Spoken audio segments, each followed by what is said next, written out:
বিজেপির high voltage সভা, মূল বক্তা হিসাবে অভিনেতা তথা বিজেপি নেতা মিঠুন চক্রবর্তী। কিন্তু আচমকাই সেই সভায় বেজে উঠল তৃণমূলের প্রচারের গান। ব্যাস, সঙ্গে সঙ্গেই রাজনৈতিক তাপ চাপানোতর তুঙ্গে।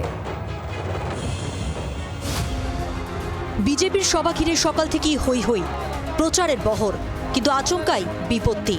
গেরুয়া শিবিরের সভার আগেই বেজে উঠল শাসক দলের প্রচারের গান। ব্যাস, তারপর হাই ভোল্টেজ ড্রামা শুরু হতে বেশি সময় লাগলো না।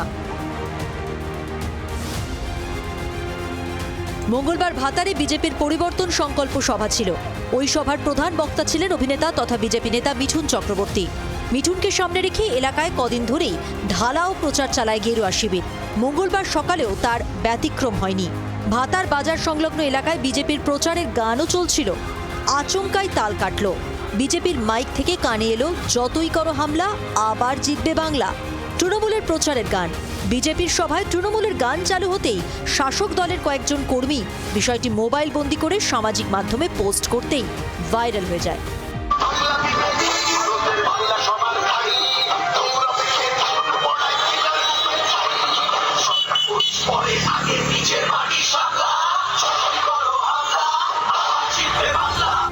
এ নিয়ে বিরোধী দলকে কটাক্ষ করতে ছাড়েনি শাসক শিবির।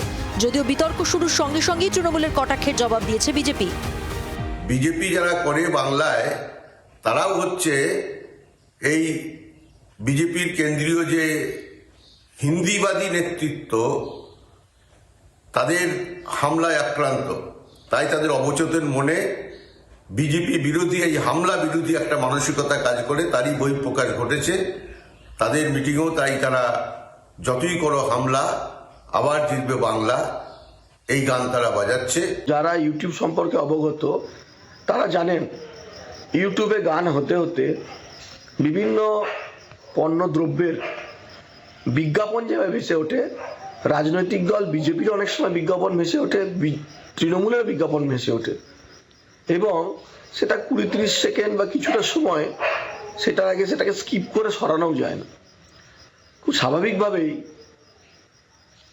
বিজেপির পক্ষে গান চলতে চলতে ইউটিউবের বিজ্ঞাপনে তৃণমূলের একটি গান চলেছে, সেটাকে নিয়ে এখন তৃণমূল একটা বাজার গরম করার চেষ্টা করছে। কয়েকদিন আগে পূর্ব মেদিনীপুরের দুজন তৃণমূল নেতাকে অমিত শাহ জিন্দাবাদ, শুভেন্দু অধিকারী জিন্দাবাদ স্লোগান দিতে দেখা গিয়েছিল। আর তা নিয়েই বিজেপি কটাক্ষ করতে ছাড়েনি। আর এবার উলট পোড়ান।